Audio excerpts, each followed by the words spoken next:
Saya mau melanjutkan mengenai Matius 7 ayat 24 sampai 27 mengenai hidup yang dibangun di atas batu karang, di atas batu, dan hidup orang yang dibangun di atas sinking sand, pasir. Kalau kita mengandalkan Tuhan, hidup kita seperti orang yang membangun rumah di atas batu. Tetapi kalau kita mengandalkan orang lain, mengandalkan kepandaian, kekuatan kita, mengandalkan orang lain, kekayaan, harta, hubungan, relationship, kehormatan, uang, itu kita sedang membangun rumah kita di atas pasir, ya. Jadi hari ini saya akan melanjutkan mengenai khotbah kemarin. Dan kita lanjutkan bahwa Tuhan itu yang akan membangun kehidupan kita. Tuhan meletakkan dasar ke dalam kehidupan kita dengan kita percaya dengan iman. Kita percaya pengajaran Yesus. Kita percaya pelayanan Yesus. Kita percaya firman Tuhan. Dan kita percaya apapun yang Tuhan kerjakan, ya. Jadi dengan firman yang Tuhan berikan, dengan pengajarannya, dengan pelayanannya, dengan pekerjaan Tuhan di bumi, itu kita belajar daripada semuanya itu, dan kita menaruh dasar iman kepada apa yang Tuhan kerjakan di dunia ini, dan kita akan membangun rumah di atas batu karang. Ya, jadi cara membangun rumah di atas batu karang adalah dengan mengimani itu percaya dengan firman, dengan pengajaran, dengan pelayanan Yesus dan pekerjaan Yesus di bumi. Pada saat kita percaya dan kita melakukan itu, kita sedang membangun rumah kita di atas batu karang. Dan sekarang yang dimaksud membangun rumah itu adalah tubuh kita sebagai bangunan rohani. Kenapa? Karena tubuh kita dibuat, Tuhan bilang waktu itu, pada waktu Tuhan disalib, pada Tuhan mau disalib, aku akan menghancurkan bait Allah dan mendirikannya dalam tiga hari. Apakah itu arti yang sebenarnya? Arti yang sebenarnya Tuhan sudah mengalihkan bait Allah yang tadinya hanya sekedar gedung menjadi ke dalam tubuh manusia. Jadi bait Allah bukan GBI HOC, bukan gedung ini, bukan. Tetapi bait Allah yang sesungguhnya adalah di kita semua adalah bait Allah yang dibangun oleh Yesus Kristus sendiri sebagai pondasinya. Ya, waktu Tuhan berkata aku akan menghancurkan bait Allah, itu Tuhan sudah memindahkan segala penyembahan, ucapan syukur dan keselamatan. Yang tadinya kalau mau selamat kamu harus nyembelih domba, tetapi Tuhan sudah memindahkan bait Allah yang secara gedung ke dalam kita masing-masing. Kita adalah bangunan spiritual, kita adalah bait Allah yang dibangun oleh Kristus. Dengan penebusannya, kita sudah dibangun oleh Kristus dengan penebusannya di kayu salib.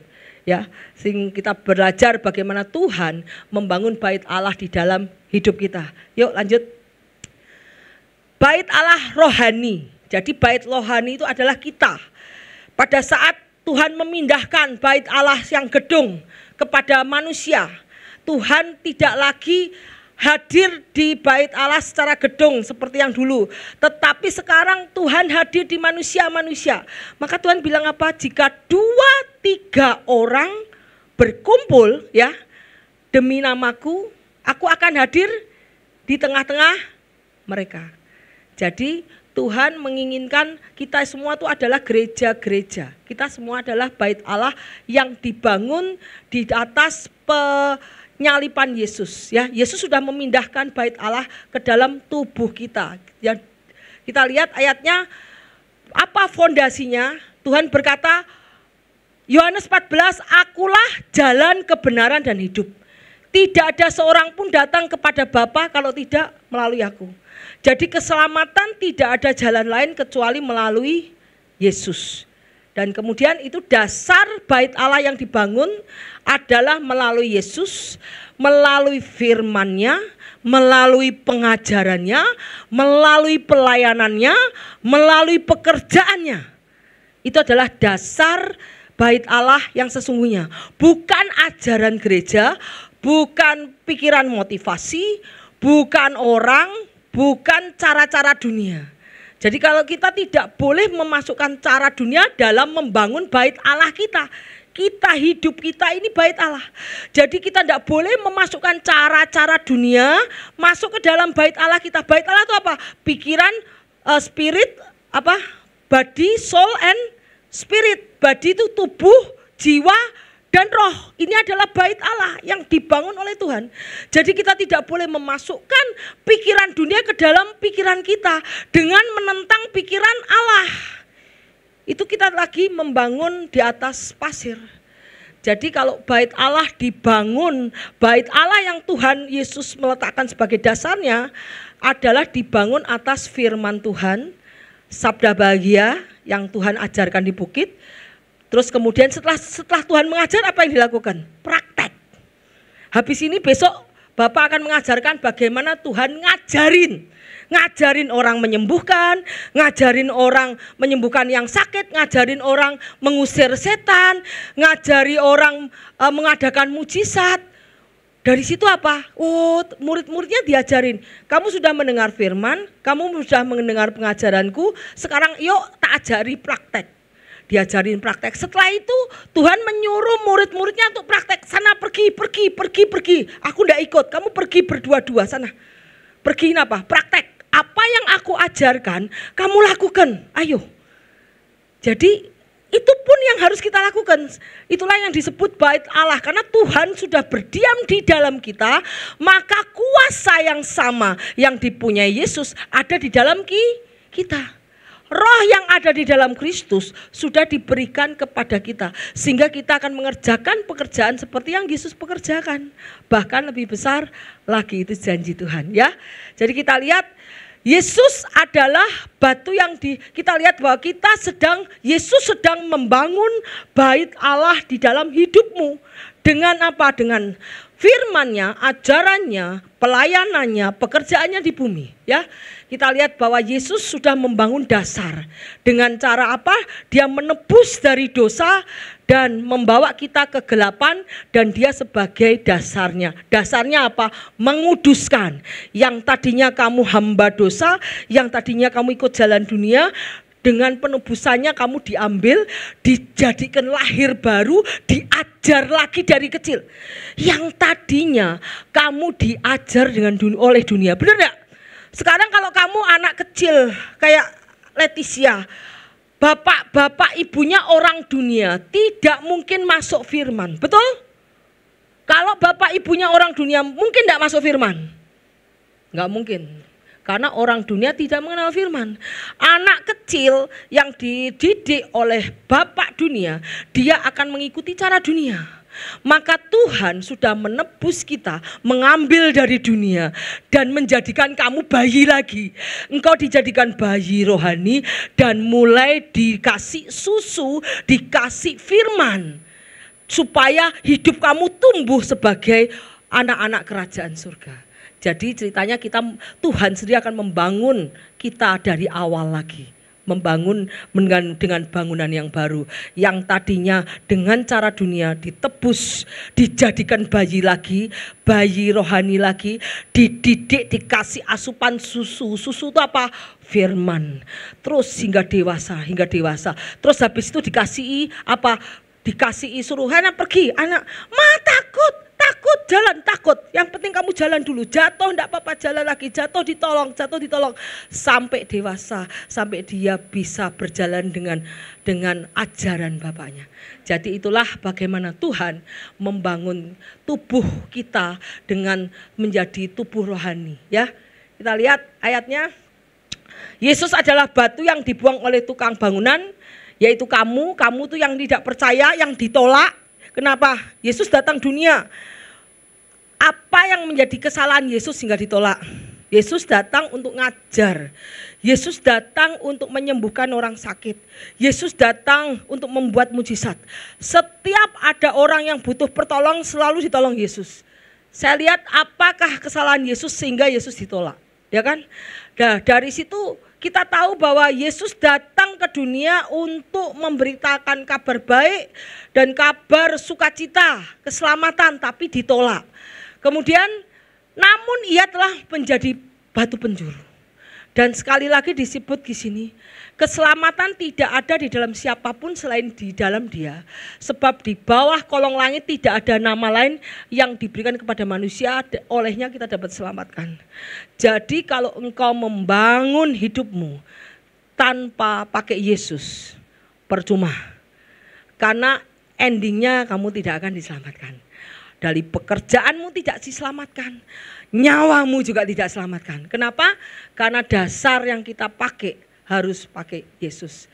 Karena pada saat kita membangun dengan dasar Yesus, kita akan diselamatkan dan semuanya ditambahkan. Kan firman Tuhan berkata apa? Carilah dulu kerajaan surga dan kebenarannya. Apakah kerajaan surga dan kebenarannya? Kerajaan surga dan kerajaan Allah dan kebenarannya itu adalah firman-Nya, kebenarannya, dan perbuatan-perbuatan baik pelayanan Yesus yang Dia lakukan. Supaya kita tiru sehingga kita menjadi garam dan terang dunia, kita menjadi gambaran Kristus di dunia. Ya, nah, kita lihat pertama apa ya faktor yang penting dalam pembangunan rohani. Karena Tuhan sudah memindahkan bangunan rohani di dalam hidup kita. Kita ini bait Allah, kita ini tabernakel. Tabernakel itu bait Allah Tuhan. Jadi bagaimana untuk membangun fondasi dalam bait Allah kita. Yang tadinya kita lahir baru. Yang tadinya kita tidak mengenal Tuhan.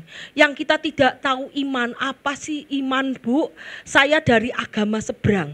Saya tidak pernah ke gereja. Saya belum mengenal Kristus.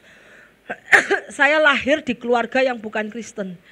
Pada saat orang itu lahir di dalam keluarga yang bukan Kristen, yang bukan tidak mengenal Tuhan, tidak diajarkan oleh orang tua yang mengenal Tuhan, engkau tidak tahu apa artinya iman.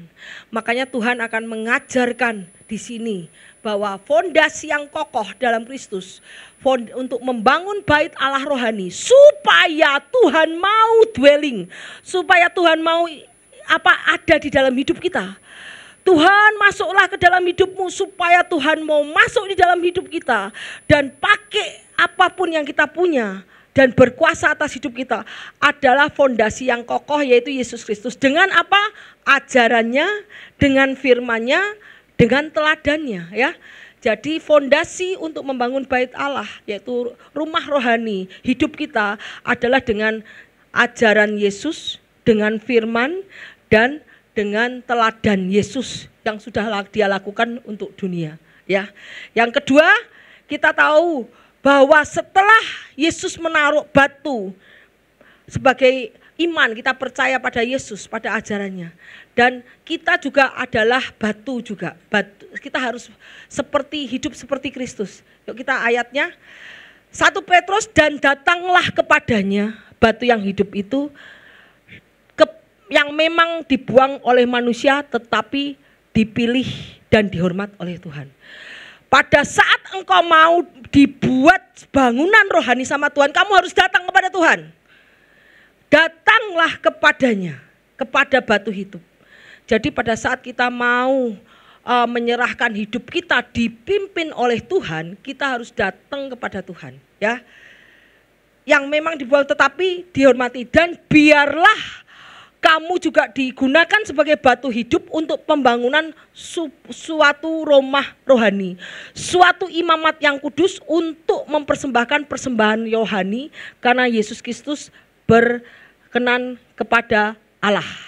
Sebab tertulis, aku meletakkan di Sion sebuah batu yang terpilih, sebuah batu penjuru yang mahal, siapa yang percaya tidak akan dipermalukan. Yang penting kita percaya dulu. Yang penting pada saat engkau percaya kepada firman Tuhan, kepada pengajarannya, dan kepada teladannya, engkau datang kepada Yesus, engkau siap dibentuk menjadi bait Allah. Dan Kristus siap diam di dalam kamu. Ya, yang penting kita harus percaya dulu dengan iman, pengajarannya, firman-Nya, dan kita datang kepada Yesus. Dan Yesus masuk ke dalam hati kita untuk meletakkan dasar. Dan kita juga habis Yesus meletakkan dasar, kita atasnya Yesus. Dan kita harus meletakkan dasar bagi orang lain. Ya, kita meletakkan dasar bagi orang lain. Orang lain harus percaya karena kita. Jangan sampai orang lain murtad karena kita. Wah, ini pendeta ini di mimbar hidupnya baik, tapi di luar kalau utang enggak bayar, kalau di luar sukanya bentak-bentak, di luar wah kurang ajar sekali, jahat sekali. Itu kita menjadi batu sandungan. Batu sandungan, tetapi kita tidak menjadi batu yang hidup. Supaya kita menjadi batu yang hidup seperti Yesus, maka kita akan menobatkan, membawa orang lain kepada keselamatan. Akhirnya bangunan itu menjadi satu kesatuan, ya. Di sini kita bilang bahwa biarlah kamu digunakan juga sebagai batu yang hidup. Yesus sudah sebagai batu yang hidup. Dasarnya kita di atasnya lagi dan orang lain di atasnya lagi, terus membangun di atasnya terus hingga menjadi tubuh Kristus, ya. Jadi ingat, hidup kita harus menjadi bukan batu sandungan, tetapi dengan hidup kita, dengan cara pikir kita, dengan advice itu apa? Nasihat kita membawa orang itu kepada iman kepada Kristus, sehingga orang itu juga diselamatkan seperti kita. Sehingga terus nanti di atas lagi siapa lagi, orang lain membangun lagi menjadi tubuh Kristus. Dan nanti Tuhan sendiri akan menyempurnakan pembangunan itu, ya. Kemudian kita lihat, sebab ada tertulis aku meletakkan di Sion. Jadi hidup kita dibangun oleh kebenaran dulu. Kebenaran bahwa kita tahu tidak ada keselamatan di luar Tuhan, bahwa dosa harus dihukum, tetapi hanya ada satu landasan kebenaran, bahwa hanya melalui Kristus kita diselamatkan, ya. Dan ini kamu juga akan menjadi batu yang sama, Yesus sebagai dasarnya, kita di atasnya, nanti orang lain yang kita selamatkan menjadi atasnya lagi, ya. Yuk kita lanjut. Kemudian karena itu bagi kamu yang percaya, ya mahal. Tapi bagi yang tidak percaya, batu yang telah dibuang oleh tukang bangunan telah menjadi batu penjuru, juga telah menjadi batu sentuhan atau batu sandungan. Jadi seperti ya kita yang ngomong, kalau kita tidak boleh jadi batu sandungan bagi orang lain, karena orang lain lihat hidup kita jadi murtad. Saya benci sama orang Kristen, saya tidak mau ke gereja. Kenapa? Karena orang Kristen jahat-jahat. Itu hidup kita bukan jadi the living stone, batu yang hidup, tetapi jadi batu sandungan, ya. Kemudian mereka tersandung, kenapa? Karena mereka tidak taat pada firman. Dan untuk itu mereka juga telah sediakan. Kita adalah bangsa yang terpilih, imamat rajani, bangsa yang kudus, umat punyaan Allah. Supaya tujuannya Tuhan apa? Untuk membangun bait Allah di dalam hidup kita, supaya hidup kita seperti Kristus, yaitu memberitakan perbuatan yang besar daripada Dia yang telah memanggil kita keluar dari terangnya yang ajaib. Jadi tujuannya bahwa kita menjadi bait Allah untuk menyelamatkan banyak orang, bukan untuk enak-enakan. Karena Tuhan menugaskan sama muridnya apa? Pergilah, bersenang-senanglah, bahagiakan dirimu, punya uang yang banyak gitu, enak-enak gitu. Ya, itu pesan Tuhan sebelum naik. Bukan toh? Pesan Tuhan sebelum naik apa? Pergi, jadikan semua bangsa murid. Dan baptislah dalam nama Bapa dan Putra dan Aku menyertai engkau sampai akhir zaman. Ajarlah mereka melakukan seperti yang Aku ajarkan kepadamu. Jadi itulah tugasnya. Kalau Tuhan ingin membangun bait Allah rohani di dalam hidup kita, kita untuk memberitakan perbuatan-perbuatan yang besar. Caranya apa? Kesaksian. Kalau kamu sudah kesaksian di Komsel, itu banyak kesaksian tentang kehebatan Tuhan, itu kamu sudah menjadi bait Allah rohani. Kamu sudah menjadi imamat rohani, imamat rajani. Pada saat kita melakukan kesaksian, wah Tuhan baik ya, apa yang Tuhan kerjakan kamu sebarkan ke orang lain, itu kita sudah menjadi imamat rajani yang memberitakan perbuatan yang besar daripada Tuhan. Jadi terus bersaksi ya. Sampai ada ayatnya, bersaksi terus sampai Tuhan datang. Pernah enggak dengar ayat lagu itu? Bersaksi terus sampai Tuhan datang ya. Bersaksi, bersaksi, bersaksi, haleluya. Bersaksi terus sampai Tuhan datang, itu kita sedang membangun bait Allah. Kita sedang menjadi imamat rajani. Kamu yang dahulu bukan umat Allah, sekarang telah menjadi umatnya. Yang dahulu tidak dikasihani, tapi sekarang kamu memperoleh belas kasihan. Ya, jadi kalau engkau membangun bait Allah, minta Tuhan dwelling, Tuhan masuklah di dalam hidupku. Kamu harus membangun dasar dengan dasar iman kepada Kristus, dan dasarnya yaitu apa? Tadi dasarnya bahwa kamu adalah batu living stone. Sebelumnya ada, kita lihat batu yang hidup itu apa? Setiap orang yang percaya, setiap orang yang menaruh iman kepada Kristus adalah batu yang hidup. Dalam membangun rumah rohani, kita akan bertumbuh dalam iman, karakter dan pelayanan. Seperti bayi rohani yang tidak punya iman. Lama-lama imanmu dikecil, dikasih masalah dulu kecil. Lama-lama masalahmu jadi besar. Tapi imanmu jadi semakin besar. Ya, jadi apa itu batu yang hidup? Batu yang hidup adalah setiap orang yang percaya kepada Tuhan Yesus. Itu adalah batu yang hidup dalam membangun rumah rohani. Jadi Tuhan akan mendidik kamu untuk beriman, untuk punya karakter. Setelah beriman, karakter baik, baru pelayanan. Tidak kebalik. Kalau pelayanan dulu tidak punya iman, tidak punya karakter, aduh, kacau. Ngerti gak? Harusnya Tuhan punya iman dulu. Imannya dididik, dewasa iman, karakter diubahkan, baru kamu siap pelayanan. Karena dengan pelayanan kamu akan menjangkau banyak jiwa, bukan menghilangkan banyak jiwa. Pada saat kau belum siap dalam iman, dalam karakter, kamu suruh pelayanan, sedikit-sedikit nanti disakiti orang, tersinggung, bisa ngamuk-ngamuk, bentak-bentak orang, itu kamu belum lahir baru. Jadi istilahnya kamu akan dibentuk di dalam iman, di dalam karakter, dan baru pelayananmu akan diperlengkapi sama Tuhan. Ya, kita lanjut yuk. Kedua, batu yang hidup. Kemudian kita lihat, demikianlah kamu bukan lagi orang asing pendatang, melainkan kawan sekerja dari orang-orang kudus dan anggota keluarga Allah. Jadi kita kawan sekerja Allah. Jadi Tuhan yang memberikan firman, ngajar kita jadi istilahnya kita jadi multi level ya. Kalau orang tuh multi level, betul ya. Tuhan ngasih ini firman ini. Kita jadi penyampai firman itu kepada orang lain yang belum mendengar. Belum pernah mendengar, belum pernah mengenal Tuhan. Orang-orang yang hidup dalam kebelakang, kita jadi multi levelnya Tuhan. Jadi kita menjadi kawan sekerja Allah. Tuhan sebagai kepimpinannya, kita sebagai orang-orang di bawahnya yang menyebarkan semua firman Tuhan. Ya, supaya banyak orang diselamatkan juga. Kamu bukan lagi orang asing pendatang, melainkan kawan sewarga, orang-orang kudus dan anggota keluarga Allah ya. Kita sudah menjadi anggota keluarga Allah yang memberitakan pekerjaan-pekerjaan Allah, firman-Nya dan teladannya kepada banyak orang. Yang dibangun di atas para rasul dan nabi.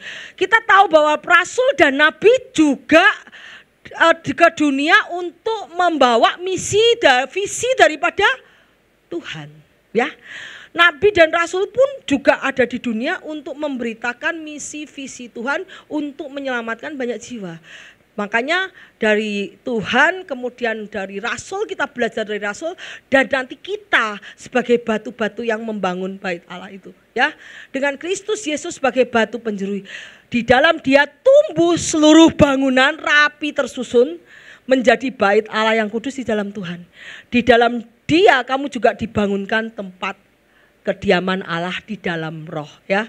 Jadi kita belajar daripada rasul-rasul, dari rasul perjanjian lama, dari Musa, dari Nabi Elia, ya toh, dari Nabi Elisa, dari Abraham kita belajar, dari nabi-nabi rasul-rasul bagaimana hidup mereka dipimpin Tuhan. Kemudian kita belajar dari Yesus, bagaimana ajaran Yesus, pelayanan Yesus. Dari situ iman kita tumbuh, karakter kita tumbuh, karakter kita diperbaiki lewat nabi-nabi. Kesalahan nabi-nabi kita tahu, kesalahan orang-orang pilihan Tuhan di zaman lalu kita tahu apa kesalahannya, kita belajar dari situ dan kita akan menjadi batu yang hidup, ya. Kemudian karena kami adalah kawan sekerja Allah, kamu adalah ladang Allah, bangunan Allah. Jadi kita kawan sekerja Allah. Jadi karena itu Petrus bilang apa? Ada yang menanam, ada yang menyiram, Tuhan memberikan pertumbuhan, ya. Ada yang menanam, ada yang menyiram. Sekalipun Allah yang memberi pertumbuhan, penanam dan penyiram dapat menjadi penolong yang dahsyat dalam membantu pekerjaan Allah. Jadi kita semua, ada yang khotbah, ada yang berdoa, ada yang menginjil, ada yang bersaksi, ada yang melakukan pekerjaan. Itu kita semua menjadi kawan sekerja Allah, ya, untuk kepentingan kerajaan Allah, ya. Karena itu kami adalah kawan sekerja Allah, kamu adalah ladang Allah, kamu adalah bangunan Allah. Sesuai dengan kasih karunia Allah yang dianugerahkan kepadaku, aku sebagai ahli bangunan yang cakap telah meletakkan dasar. Ini Paulus sudah meletakkan dasar, ya. Sudah meletakkan dasar, orang lain membangun terus di atasnya. Dan tiap orang harus memperhatikan bagaimana ia harus membangun. Jadi kalau Bapak Ibu Gembala sudah meletakkan dasar di tempat ini, dasar firman Tuhan, dasar iman, bagaimana hidup dengan iman, dan jemaat-jemaat juga meletakkan dasar lagi kepada orang lain. Dia belajar dari kita, dipraktekkan, dan kamu akan mengalami kemenangan, dan kamu akan mengajarkan kepada orang lain lagi, ya, supaya pemberitaan tentang firman, tentang iman itu meluas ke banyak orang. Yuk kita lanjut. Karena tidak ada seorang pun yang dapat meletakkan dasar daripada dasar yang diletakkan, yaitu Kristus. Kita lihat nih, entahlah orang membangun di atas dasar ini dengan emas, perak, batu permata, kayu, ramput kering atau jerami, kelak pekerjaan masing-masing akan nampaknya pada hari Tuhan. Kadang ya kadang Paulus waktu itu mengajar atau memberitakan Injil dengan tulus. Tetapi ada sahabat-sahabat Paulus yang dengan tidak tulus. Dengan tidak tulus apa? Pengen ngajar hanya untuk kepentingan sendiri, pengen ngajar untuk dihormati, pengen ngajar untuk uang. Lah, itu pekerjaan-pekerjaan orang itu nanti akan tampak pada hari Tuhan. Jadi kalau kita mengajar dengan tulus, dengan motivasi yang benar, dengan kasih seperti Kristus. Sekarang kita mau tahu, Yesus mengajar kita dengan apa? Dia tidak butuh penghormatan. Yesus tidak butuh uang. Yesus hanya butuh supaya mereka selamat dan mengajar dengan kasih. Itu namanya mereka mengajar dengan kasih. Tetapi banyak orang-orang yang sekarang melayani bukan lagi didasari motivasi kasih, tetapi motivasinya uang, kedudukan, dihormati, jabatan. Itu sedang membangun dengan jerami, dengan jerami, rumput kering atau kayu. Nah, pada zaman nanti hari Tuhan, penghakiman, itu akan terbakar. Makanya bilang gini, Tuhan, aku sudah banyak melayani engkau, aku tidak kenal engkau. Karena apa? Pekerjaan kamu tidak dikenal Tuhan. Kamu tidak mendapat upah. Karena pekerjaan kamu yang kamu lakukan untuk kepentingan Tuhan, hanya untuk dirimu sendiri. Bukan berdasarkan kasih supaya mereka diselamatkan, tapi untuk memperkaya diri, untuk kepentingan diri sendiri supaya dihormati, supaya mendapat kedudukan. Itu kamu sedang membangun dasar pelayanan bangunanmu di atas rumput kering kayu yang akan terbakar. Pada saat terbakar, kita tahu bahwa pada saat rapture nanti Tuhan akan membawa upah dan mahkota. Tidak ada yang mendapat upah mahkota. Kenapa? Karena pekerjaanmu tidak dianggap oleh Tuhan. Karena motivasi pekerjaan pelayanan itu akan dilihat oleh Tuhan. Ya, kita tahu bahwa tidak tahukah bahwa kamu adalah bait Allah, bahwa roh Allah diam pada kamu, bahwa kita tahu bahwa roh Allah akan diam di atas kita pada saat kita membangun iman percaya kepada kita, roh Allah diam pada kita. Jika ada orang yang membinasakan bait Allah, maka Allah akan membinasakan dia. Sebab bait Allah adalah kudus, bait Allah itu adalah kamu. Jadi Tuhan sedang membangun bait Allah dengan iman. Pada saat kita beriman sama Yesus, kita datang pada Yesus, bait Allah sedang dibangun di dalam hidup kita. Ya. Kemudian yang ketiga tadi, yang pertama dasar pondasi adalah Yesus. Kedua, kamu adalah batu, living stone. Kamu adalah batu. Kamu juga batu. Ya. Yang ketiga, bagaimana cara membangun bait Allah? Persembahan yang berkenan. Kalau di tabernakel, di bait Allah itu ada persembahan. Kalau dulu persembahannya apa? Kambing, sapi. Kalau sekarang tidak. Kita persembahkan tubuh kita sebagai persembahan yang hidup sama Tuhan. Kemudian kita lihat ayatnya. Tak akan terjadi transformasi. Persembahan korban yang berkenan, tubuh, jiwa, roh yang memuliakan Tuhan. Saat dibangun bait Allah kita, kita sudah akan menyerahkan tubuh, jiwa, roh kita untuk dipakai bagi kehendak Tuhan. Bukan lagi kehendak kita. Kita harus melepaskan kehendak kita, melepaskan keinginan kita, kepentingan kita di bawah kepentingan Tuhan. Ya, itu kita lagi mempersembahkan persembahan yang baik. Terjadi transformasi, yaitu bahwa kamu berhubung dengan kehidupan kamu yang lama, kamu menanggalkan manusia lama. Yang menemui kebinasaan oleh nafsunya menyesatkan, supaya kamu dibaharui. Habis kamu itu, kamu akan mengalami transformasi. Roh kamu, pikiran kamu tidak lagi ikut dunia, tetapi ikut sama firman. Jadi kamu tidak akan bisa hidup dengan orang-orang dunia. Kamu tidak akan bisa berdebat dengan orang dunia. Karena apa? Berbeda, pikiranmu berbeda. Cara pandang, cara pikir sudah berbeda. Cara pikirmu sudah dibentuk oleh Tuhan, ya.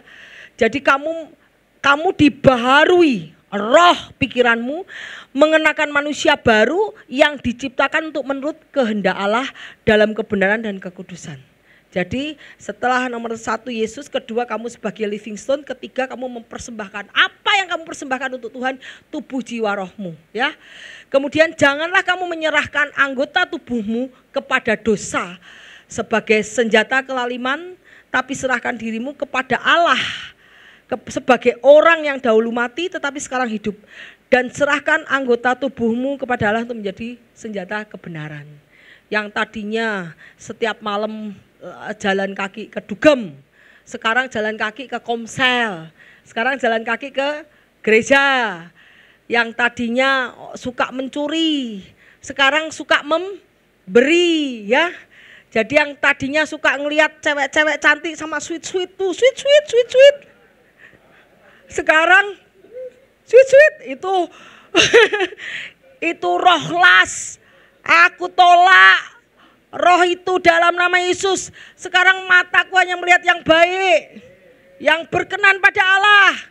Nah, itu harus dicabut keluar. Nah, itu jadi mata kita untuk melihat yang baik, tangan kita untuk yang baik, kaki kita bukan untuk nendangin, suami ditendangin, istri ditendangin, bukan. Itu jadi kita pergunakan anggota tubuh kita kepada Allah untuk senjata yang baik.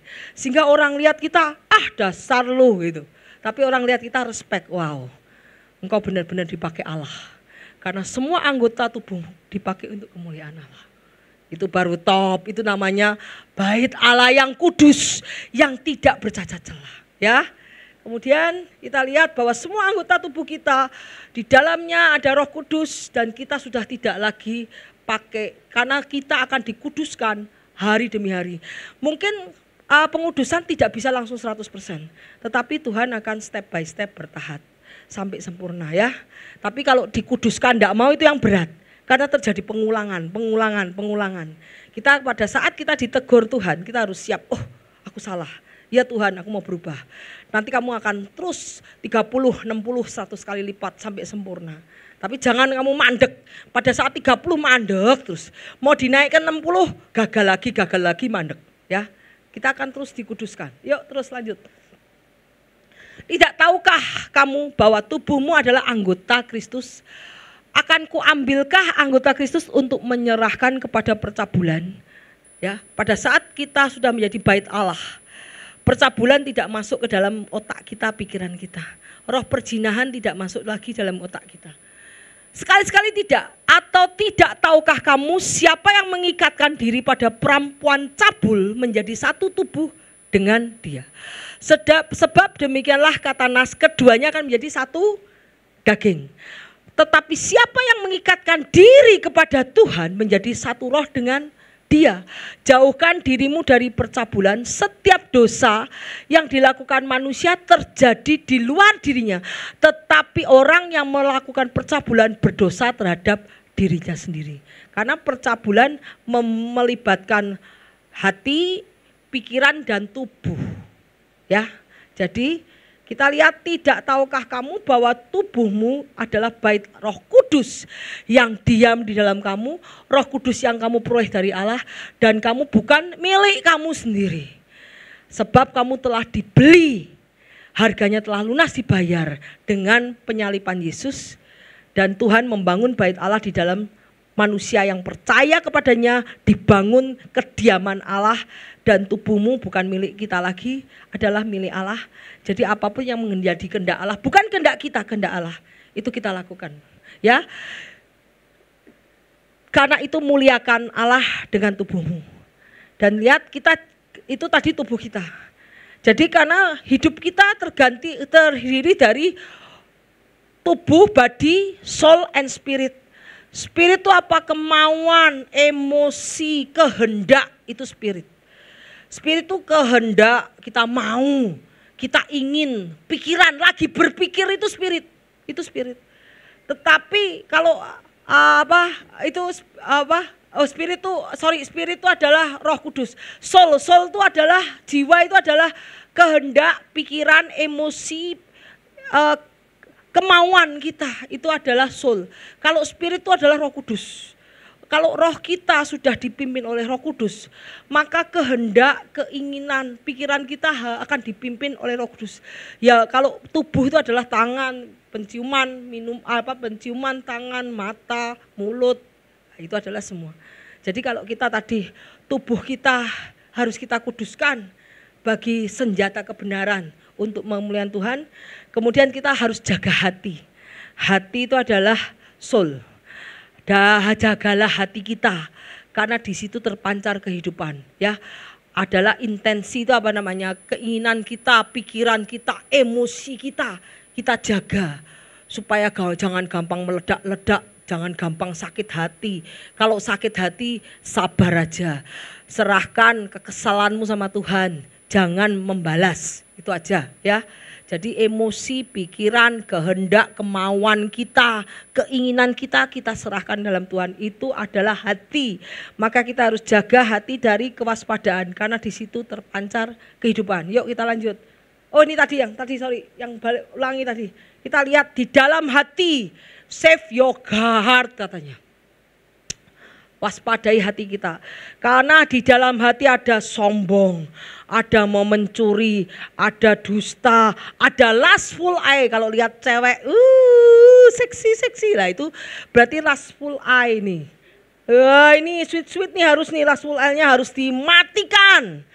Kemudian murder, pembunuh, adalah evil thought. Evil thought itu pikiran jahat, itu berasal dari hati. Terus blasphemy itu murtad. Blasphemy itu menganui Roh Kudus. Kemudian perzinahan, kejahatan, dan segala yang jahat itu dari hati. Jadi kita harus waspada hati kita.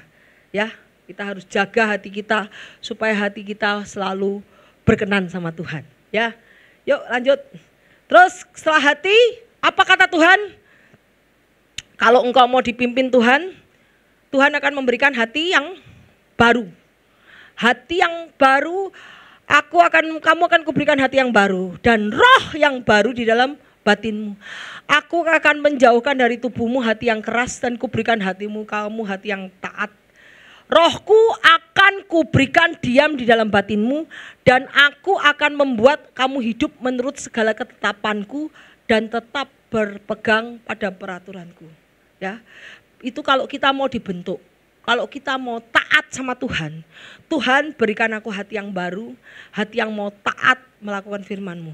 Ya, terus kemudian Roma 12 ayat 1 sampai 2 kita lihat. Karena itu saudara-saudara, demi kemurahan Tuhan Allah, aku menasihatkan kamu supaya mempersembahkan tubuhmu sebagai persembahan yang hidup, yang kudus dan berkenan kepada Allah. Itulah ibadahmu yang sejati. Jadi tubuhmu dipersembahkan. Karena tubuhmu sudah bukan milik kamu lagi, sudah dibayar lunas di kayu salib dan kamu menjadi anak-anak rohani, kamu dibayi rohani. Yesus sendiri akan mengajar kamu untuk cara hidup sesuai dengan Yesus hidup. Jadi kamu bukan milik dunia lagi, bukan milik orang tuamu lagi, tetapi engkau menjadi bayi rohani. Dan tubuhmu sudah menjadi milik Tuhan. Ya, jadi kamu harus mempersembahkan tubuhmu bagi kemuliaan nama Tuhan.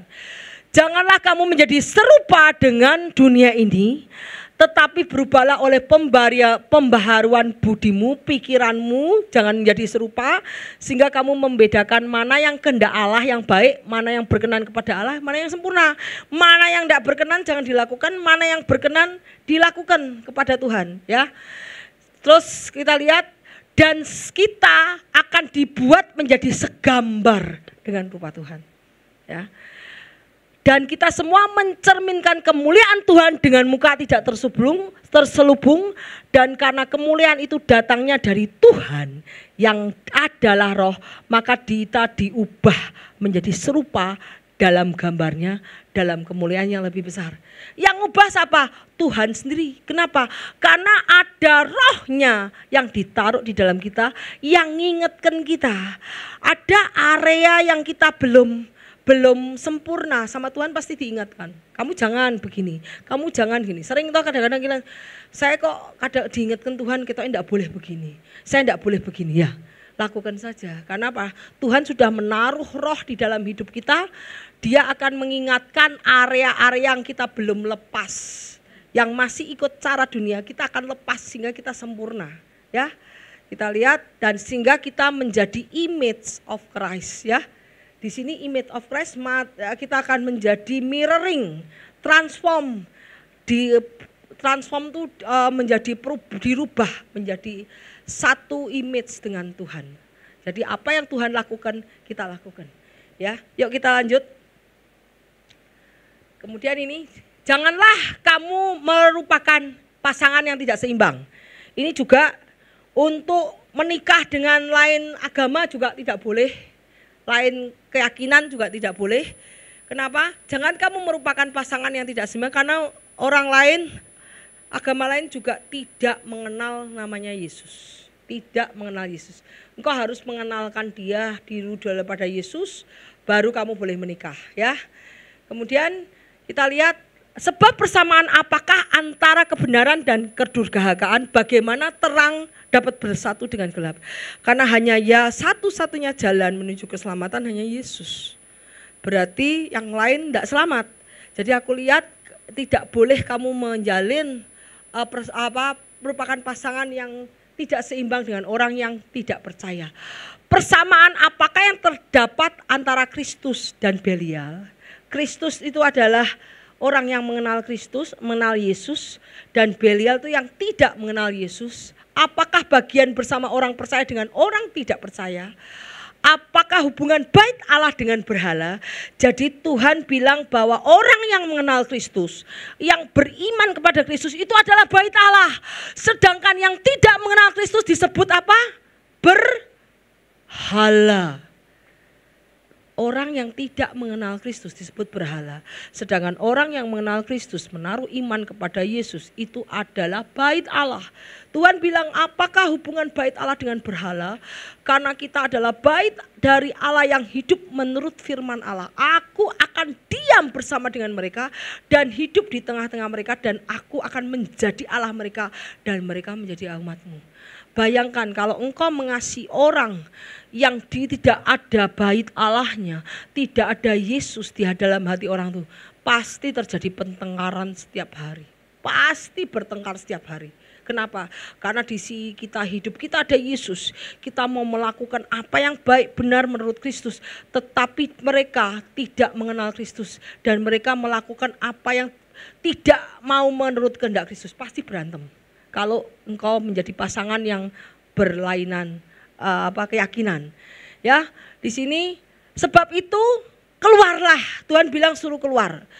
Keluar kamu dari antara mereka, pisahkan dirimu dari mereka, firman Tuhan. Jangan menjamah apa yang najis, aku akan menerima kamu. Jadi pada orang-orang dunia kita harus separate. Separate itu memisahkan. Sekalipun kita sendiri keluar dari mereka, sekalipun ini orang dunia berusaha mendesak kita keluar, sekalipun kita sendiri gak masalah kok. Kita masih punya Yesus ya. Aku akan menjadi bapamu dan kamu akan menjadi anakku laki-laki dan anakku perempuan. Demikianlah firman Tuhan. Enak dong jadi anaknya Yesus, anaknya Tuhan, anaknya laki-laki, anak perempuan. Kita jadi ahli waris kerajaan surga. Nanti pada saat Tuhan datang kembali, kita masuk dalam kerajaannya. Kita akan memerintah bersama-sama Dia. Begitu indahnya janji-janji Tuhan ya. Jadi kita harus keluar daripada orang-orang dunia. Karena orang yang tidak mengenal Tuhan disebut Tuhan berhala, sedangkan kita bait Allah yang sudah dikuduskan. Ya, yuk lanjut. Terus kemudian setelah itu tadi pikiran ya, tadi tubuh kita sudah dikuduskan, pakai tubuh kita untuk senjata kebenaran. Kemudian pikiran kita. Kami mematahkan setiap siasat orang, merubuhkan setiap kubu yang dibangun oleh keangkuhan manusia untuk menentang pengenalan akan Allah. Kami menawan pikiran menaklukkan kepada Allah, kepada Kristus. Jadi tubuh kita serahkan ke senjata kebenaran untuk perbuatan kebenaran. Hati kita jaga. Tuhan minta hati yang baru supaya aku taat melakukan firman-Mu. Dan sekarang pikiran kita. Pikiran itu soul. Tadi tubuh, jiwa dan roh. Ini soul, ini adalah jiwa. Pikirkan perkara yang di atas, bukan yang di bumi. Kemudian Tuhan bilang, siapakah yang mengetahui pikiran Tuhan? Tetapi kami memiliki pikiran Kristus. Kalau kita memikirkan pikiran kekekalan, pikiran Tuhan akan datang kedua kali, pikiran bagaimana apa yang diajarkan Kristus, kita akan sudah menguduskan pikiran kita dan tidak membawa pikiran dunia masuk. Karena itu Filipi kita lihat, sempurnakan sukacitaku dengan ini. Hendaknya kamu sehati. Jadi orang-orang Kristen, orang-orang yang sudah percaya Kristus harus satu hati. Kemudian harus satu pikir. Dalam satu kasih, satu jiwa, satu tujuan ya. Jadi orang-orang yang hidupnya sudah mengenal Kristus dengan firman Allah, ajaran Tuhan sebagai fondasinya, kita akan menjadi sehati, satu pikir, satu kasih, satu jiwa, satu tujuan. Dengan tidak mencari kepentingan sendiri dan pujian yang sia-sia. Sebaiknya dengan rendah hati menanggap yang lain lebih utama daripada kita. Jangan tiap-tiap orang memperhatikan kepentingannya sendiri, tetapi kepentingan orang lain. Hendaknya kamu dalam hidupmu bersama menaruh pikiran, perasaan dalam Kristus. Jadi kalau kamu sudah belajar firman dan kamu sudah baca firman Tuhan, sudah melakukan firman Tuhan, pasti kita satu frekuensi. Tapi kamu kalau hanya mendengar saja seperti orang Farisi tapi tidak melakukan firman Tuhan. Kita mau lihat orang Farisi sama Yesus satu pikiran enggak? Enggak, ya kan? Enggak toh. Yesus ngomong gini, orang Farisi begini. Orang Farisi ngomong gini, Yesus ngomong gini. Mereka tidak satu pikir, tidak satu roh. Tetapi orang yang dibangun dari dasar Kristus akan sepikir satu roh, ya. Kita lihat bahwa ini adalah spirit pada saat Holy Spirit Roh Kudus tinggal di dalam kita, ya. Kita akan memilih apa yang harus kita pikir. Kalau ada pikiran jahat masuk, oh itu dari iblis. Pikiran cemburu itu dari iblis.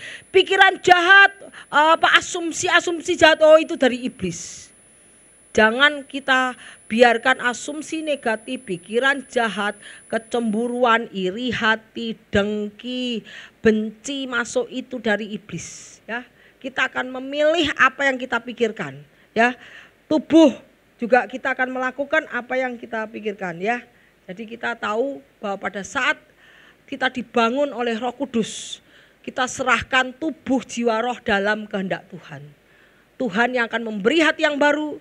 Tuhan akan menggerakkan pikiranmu untuk memilih pikiran yang baik sehingga sesuai dengan kehendak Allah, dan Tuhan akan menggerakkan kakimu, tubuhmu untuk melakukan pekerjaan Tuhan, untuk pelayanan di gereja, untuk membantu pekerjaan Tuhan. Tuhan akan lakukan semuanya, ya, supaya kamu menjadi baitnya Tuhan. Yuk lanjut. Nah, kemudian yang ini adalah 4 ya, kayaknya ada 5, 4. 4 itu adalah kekuatan dalam komunitas. Setelah kamu dibangun, ada banyak orang mengenal Kristus, kamu akan hidup dalam komunitas. Ya, ini misalnya di sini Yesus, Bapak Gembala, Ibu Gembala, ada Odi, ada Panji, ada siapa itu? Ini siapa satu lagi? Ada Bu Lena, ada Bu Kesya, ada Bu Yuliana, satu-satu terus sampai di atas. Semuanya menjadi tubuh Kristus dan saling membantu dengan tujuan yang sama. Kasih untuk menyelamatkan banyak jiwa-jiwa, membawa kepada Kristus, ya. Kita lihat. Kekuatan dalam komunitas, rumah rohani dibangun melalui hubungan yang saling mendukung dalam komunitas gereja. Saling menguatkan, saling menolong, saling bertumbuh di dalam iman. Kalau ada satu yang imannya kurang, imannya yang lebih tinggi menguatkan. Kalau ada satu yang butuh pertolongan, yang satu bisa saling membantu. Jadi hidup di dalam komunitas rumah Tuhan, ya. Kita Yesus sebagai kepalanya, dan kita ini 1, 2, 3 kita adalah church, dan Tuhan adalah menjadi satu kepala. Dan segala sesuatu yang diletakkannya di bawah kaki Kristus, Dia telah berikannya kepada jemaat sebagai kepala dari segala yang ada. Jemaat itu adalah tubuhnya, yaitu kepenuhan Dia yang memenuhi semua dari segala sesuatu. Kristus adalah kepala tubuh, yaitu jemaat. Ia yang sulung dari pertama yang bangkit, sehingga ia lebih utama dari segala sesuatu. Satu tubuh, satu roh. Jadi orang yang hidup di dalam Kristus, di mana ada bait Allah di dalamnya, pikirannya mesti sama, cara pakarnya sama, kehendaknya mesti sama, dan motivasi hidupnya juga sama, ya. Apa yang dia lakukan sama, karena roh yang sama, yaitu Roh Kudus, akan membangun gereja-gereja. Kita adalah gereja, kita adalah bait Allah. Ya, satu tubuh, satu roh, sebagaimana kamu telah dipanggil kepada satu pengharapan yang terkandung dalam panggilanmu. Satu Tuhan, Tuhan kita sama, rohnya sama, Roh Kudus. Satu iman, sama imannya. Satu baptisan, ya baptisan di atas nama Bapa, Putra, dan Roh Kudus. Ya, kita punya satu Tuhan, satu Roh Kudus yang sama yang membentuk kita. Cuman kadar imannya beda-beda. Kenapa kadarnya imannya beda-beda? Kan semua hidup ini selalu ada pengalaman iman. Ada yang lulus, ada yang enggak. Ada yang dablek. Dablek tuh dikasih Tuhan berkali-kali masih melakukan hal yang salah. Melakukan pilihan-pilihan yang salah. Itu berarti iman kamu masih ke situ, ya. Jadi satu Allah, dan dari Bapa semua, Allah yang di atas semua, oleh semua, dan di dalam semua. Jadi pada saat engkau dibentuk, roh Allah diam di antara kamu, kita sudah satu roh, kita sudah satu Allah, kita sudah satu tubuh, kita menjadi satu tubuh, ya. Satu iman, satu baptisan, satu Tuhan. Kamu semua adalah tubuh Kristus, dan kamu masing-masing adalah anggotanya, ya. Sebab sama seperti pada satu tubuh mempunyai banyak anggota, tapi tidak semua anggota mempunyai tugas yang sama. Demikiannya juga kita, walaupun banyak, adalah satu tubuh di dalam Kristus, tapi kita masing-masing adalah anggota yang seorang terhadap yang lain. Seperti tubuh punya tangan, punya mulut, punya mata, punya hidung, punya kaki. Fungsinya sama enggak? Enggak sama. Yang kaki untuk berjalan, yang tangan untuk mengambil, yang mata untuk melihat, ya. Terus yang hidung untuk mencium. Jadi masing-masing lain. Pak Panji bisa ngorjen, si Audi bisa BL, dan Pak Budi khotbah ya, Bu Ida bisa khotbah, terus Bu Yuliana bisa menghitung kolekte, terus yang lain siapa? Bu Lena bisa masak. Masak itu adalah karunia yang Tuhan berikan satu persatu untuk ke dalam tubuh Kristus.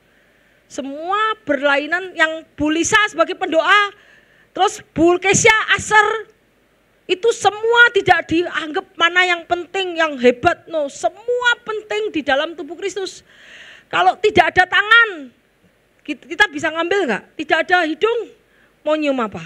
Tidak ada kaki, buntung dong. Jadi semua di dalam tubuh Kristus itu sangat diperlukan. Aser diperlukan, ngitung kolektor. Oh singer, tadi lupa singer. Si Elsa, Ana bisa singer. Semua diperlukan untuk kepentingan kerajaan surga. Ya, jadi itu yang terjadi. Kita adalah tubuh Kristus dalam satu kesatuan dengan tujuan yang sama, menyukakan hati Tuhan, melakukan kehendak Tuhan. Itu aja. Jangan ada yang motivasi. Kalau motivasi tadi larinya kamu membangun bangunan dengan rumput kering, kamu membangun bangunan dengan jerami. Kalau kamu melakukan dengan motivasi, berarti kamu membangun dengan jerami dan rumput kering. Karena apa?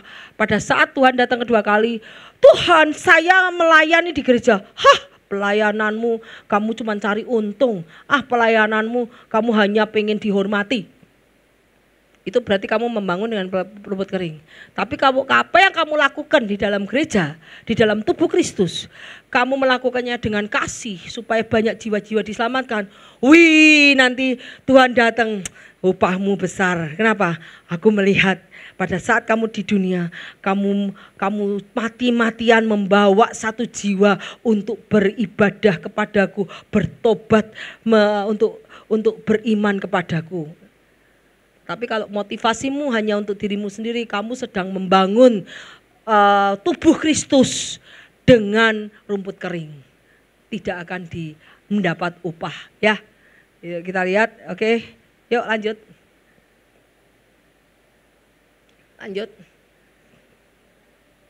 Semua orang yang dipimpin oleh Allah adalah roh Allah.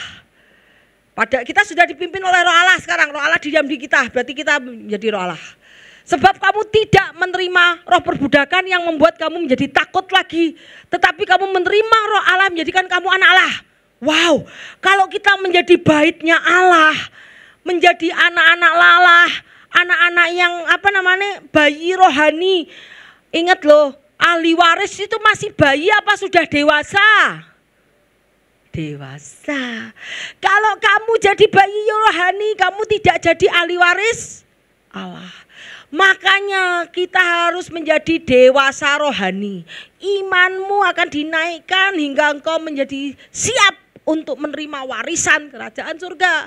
Bayi tidak akan menerima warisan, tunggu sampai diakil balik sampai dewasa. Ya, kita lihat kamu tidak akan menerima roh perbudakan, karena itu kamu menjadi takut lagi, tapi sebab kamu tidak menerima roh perbudakan yang membuat kamu menjadi takut lagi, tetapi kamu telah menerima roh yang menjadikan kamu anak Allah. Roh itu berseru, ya Bapa, ya Bapa, ya Aba, ya Bapa.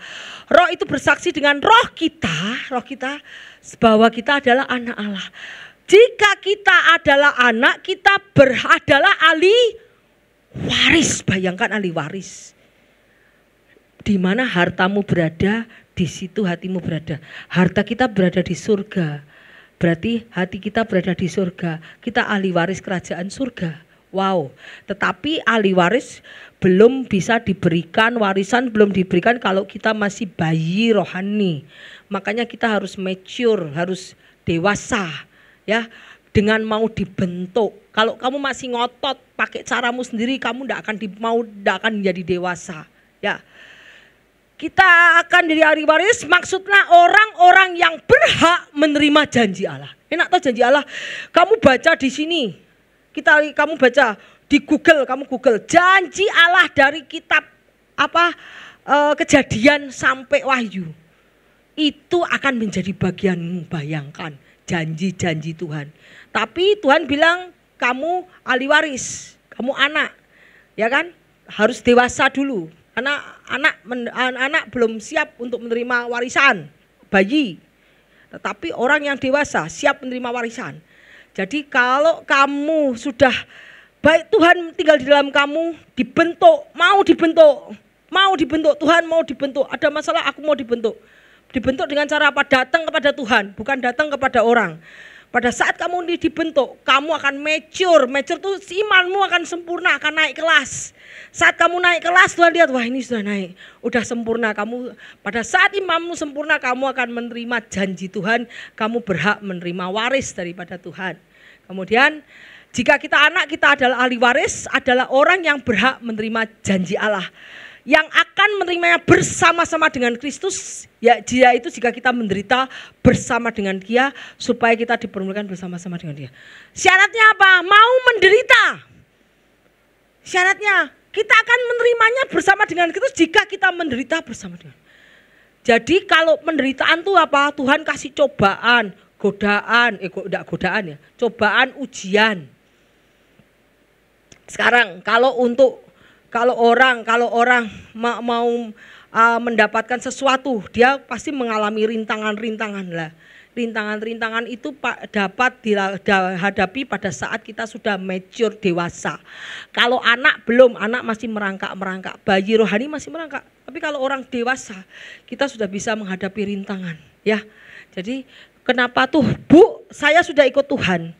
Kenapa kok saya tidak menerima janji-janji Tuhan? Katanya saya anak kerajaan surga, ahli waris. Kenapa saya tidak menerima janji Tuhan? Hidup saya masih begini-begini saja. Kenapa? Karena kamu belum mature, belum dewasa. Hendaklah engkau dewasa rohani sehingga kamu siap menerima janji Tuhan. Ya. Kemudian karena untuk menjadi dewasa pasti ada challenge. Challenge itu apa? Rintangan. Dari rintangan itu Tuhan lihat imanmu sampai enggak gugur. Kalau gugur enggak akan dapat. Tapi kalau imanmu sampai, kamu akan mendapatkan janji Allah, ya.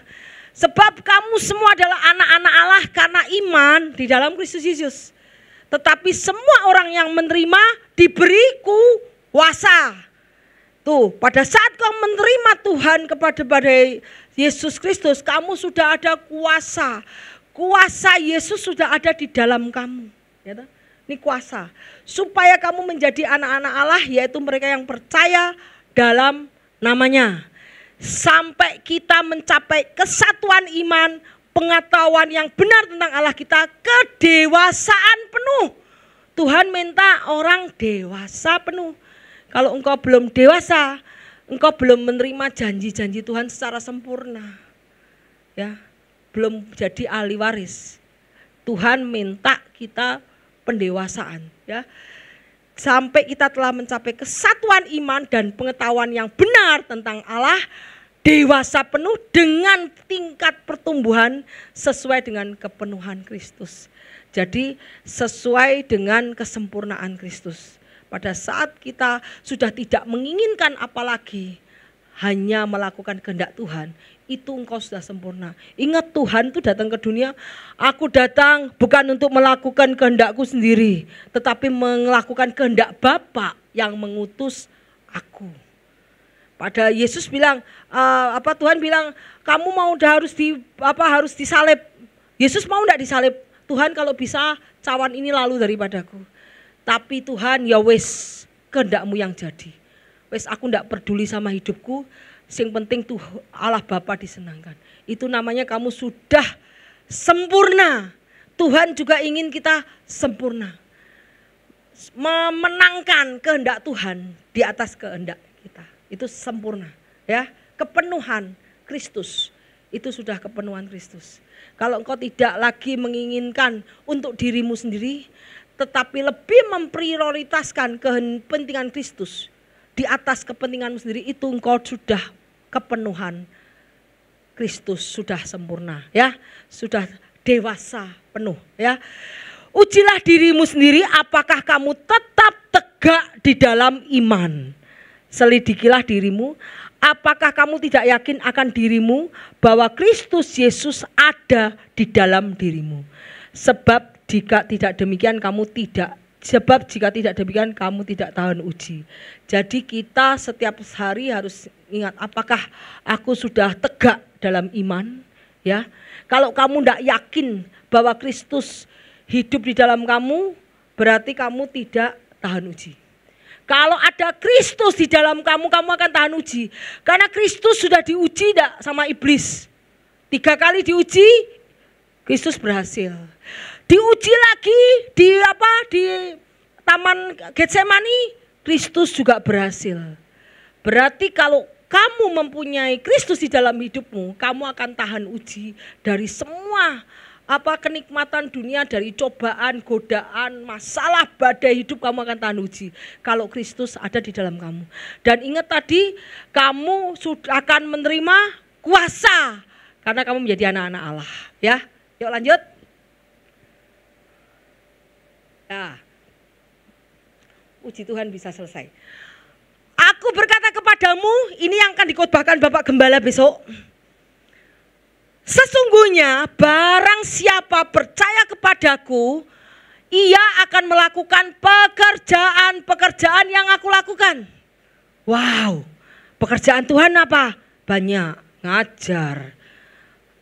ngajar, berkhotbah, menyembuhkan orang sakit, ya. Cast out demon itu apa? Mengusir setan, mengadakan mujizat-mujizat. Itu pekerjaan Tuhan. Ini janji Tuhan apa? Aku berkata kepadamu, sesungguhnya barang siapa kepadaku, ia akan melakukan juga pekerjaan yang aku lakukan, bahkan pekerjaan yang lebih besar daripada itu. Sebab aku pergi kepada Bapa, dan satu lagi janjinya, apa juga yang kamu minta dalam namaku, aku akan melakukannya supaya Bapa dipermuliakan dalam Anak. Jika kamu meminta sesuatu kepadaku dalam namaku, aku akan melakukannya.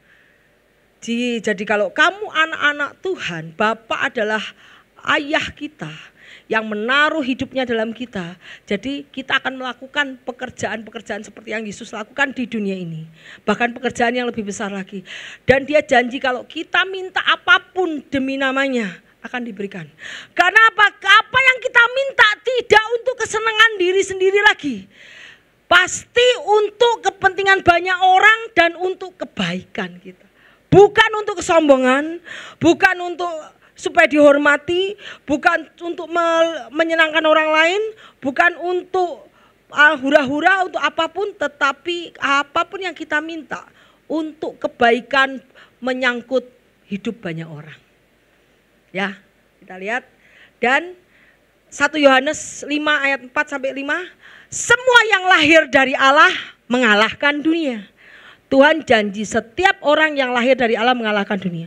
Tuhan sudah mengalahkan dunia. Tuhan sudah mengalahkan cobaan lewat cobaan di padang gurun. Tuhan sudah mengalahkan cobaan lewat di Getsemani. Dan Tuhan sudah mengalahkan kematian. Tuhan sudah mengalahkan dosa. Tuhan sudah mengalahkan iblis. Tuhan bahkan mengalahkan badai. Badai diredakan. Semua tunduk sama Tuhan karena ada kuasa di dalam Dia, dan kuasa yang sama ada di dalam kita. Dan semua yang lahir dari Allah mengalahkan dunia. Dan inilah kemenangan yang mengalahkan dunia, yaitu iman kita. Siapakah yang mengalahkan dunia selain daripada dia yang percaya bahwa Yesus adalah Anak Allah. Jadi kalau kita percaya kepada Anak Allah dan kita beriman kepada Tuhan, kita akan mengalahkan dunia. Ingat, pertumbuhan iman Tuhan yang membuat kita beriman, dan Tuhan yang akan menyelesaikan iman itu dengan cara memberikan ujian-ujian supaya kita naik kelas. Ujian apapun yang terjadi dalam hidup kita itu adalah ujian supaya kita naik kelas. Tetaplah beriman, tetaplah percaya, tetaplah berharap, dan kita percaya Tuhan tidak tinggal diam. Tuhan pasti bergerak dan janjinya dinyatakan, dan kita akan bersorak. Dan setelah ujian iman, Tuhan akan uji lagi supaya iman kamu disempurnakan menjadi sempurna 100%. Dan setelah kita punya iman kepada Tuhan, kita mengalahkan dunia, Tuhan akan berkata, welcome to the kingdom. Datanglah, marilah datang ke kerajaanku. Engkau sudah menjadi anggota kerajaanku. Dan apa yang Tuhan berikan pada saat engkau menjadi anggota kerajaan, kuasa Di sini Tuhan mengajarkan bagaimana konsep kerajaan Allah. Karena kerajaan Allah bukan soal perkataan, bukan makanan dan minuman, tetapi kerajaan Allah adalah tentang kuasa.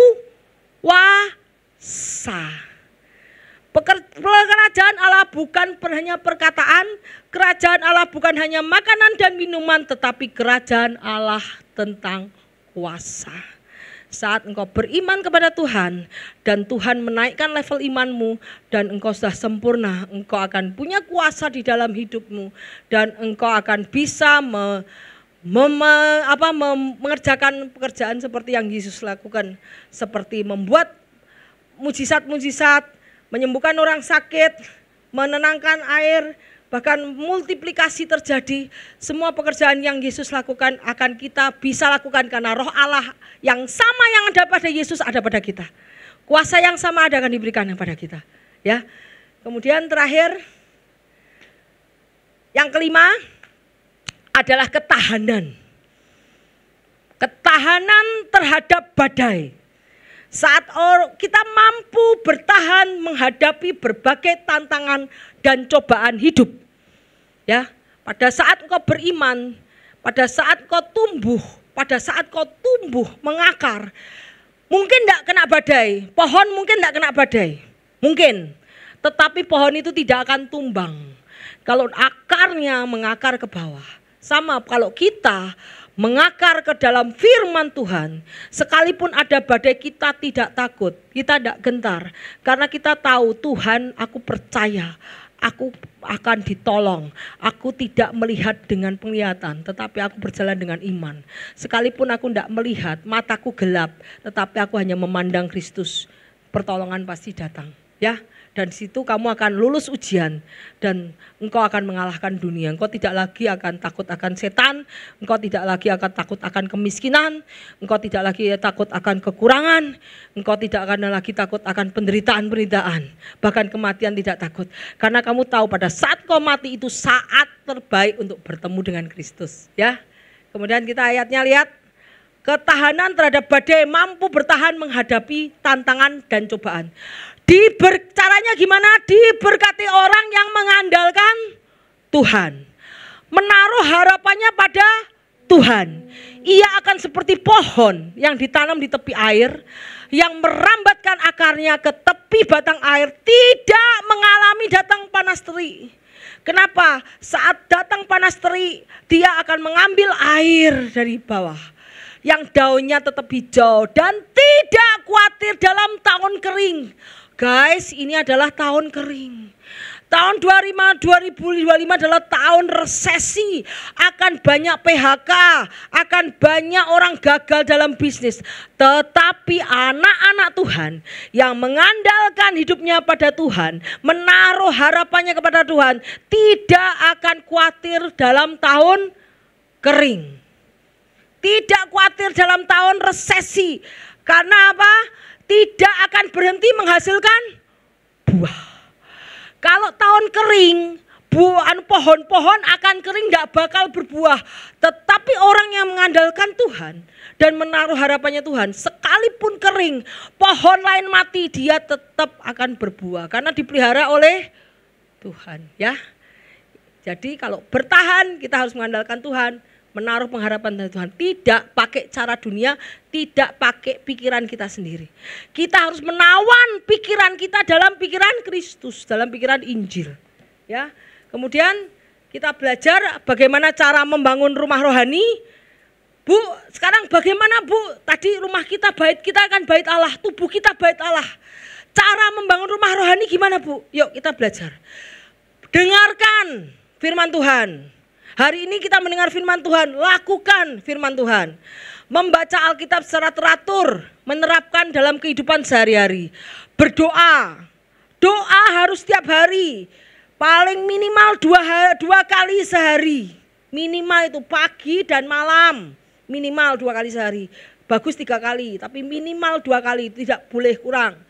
Berdoa, berkomunikasi dengan Tuhan secara pribadi, membangun hubungan yang erat dengannya. Ketiga, beriman. Iman adalah kepercayaan yang teguh pada janji-janji Tuhan. Kita percaya bahwa Tuhan itu bukan berdusta. Tuhan pasti menetapi janjinya. Dan iman yang hidup akan menuntun kita melewati berbagai tantangan dan cobaan. Iman yang teguh kita bisa mampu melewati cobaan. Kalau anak kecil, Petrus waktu belum mengenal Kristus, badai diredakan. Tapi pada saat mengenal Kristus, sudah mengenal Kristus, dia harus melewati badai. Kemudian ada saatnya Petrus juga meredakan badai. Ada saatnya Tuhan ingin kita, pada saatnya kita diredakan badai, pada saatnya ada saatnya kita masuk ke dalam badai dan bertahan. Ada saatnya kita sendiri yang akan meredakan badai, bukan Yesus lagi. Karena kuasa Yesus ada di dalam kita. Ya, kita lihat. Beriman adalah kepercayaan teguh pada janji Tuhan. Iman yang hidup akan menuntun kita melewati berbagai tantangan dan cobaan. Bersekutu dengan sesama orang percaya, bergabung dalam komunitas gereja, beribadah bersama, saling menguatkan. Datang komsel. Di komsel kita saling menguatkan dengan banyak kesaksian, banyak pengalaman hidup. Yang belum datang komsel, mari saya mengundang seluruh jemaat untuk datang komsel jam 6:30 di hari Kamis di sekolah minggu ya. Kemudian melayani, menggunakan karunia dan talenta yang Tuhan berikan untuk melayani sesama dan membangun kerajaan Allah di dunia. Kemudian menjadi garam dan terang dunia, menjadi saksi Kristus dalam kehidupan sehari-hari, memancarkan kasih dan kebenarannya kepada dunia. Dengan kita mendengarkan dan melakukan firman Tuhan, berdoa, beriman, bersekutu dengan sesama orang percaya. Bukan orang dunia ya. Orang dunia tadi Tuhan bilang, keluarlah dari dunia. Keluarlah. Tetapi kita disuruh Tuhan untuk bersekutu dengan sesama orang percaya, melayani dengan talenta yang Tuhan taruh di dalam kita masing-masing, dan kita menjadi garam dan terang dunia, menjadi saksi bagi kebenaran kerajaannya. Yuk kita membangun bait rohani kita sehingga kita layak digunakan bagi kemuliaan Dia, bagi kebesaran kerajaannya di dunia. Kita harus siap untuk dibentuk Tuhan supaya kita menjadi bait Allah yang kudus, yang tidak bercacat celah.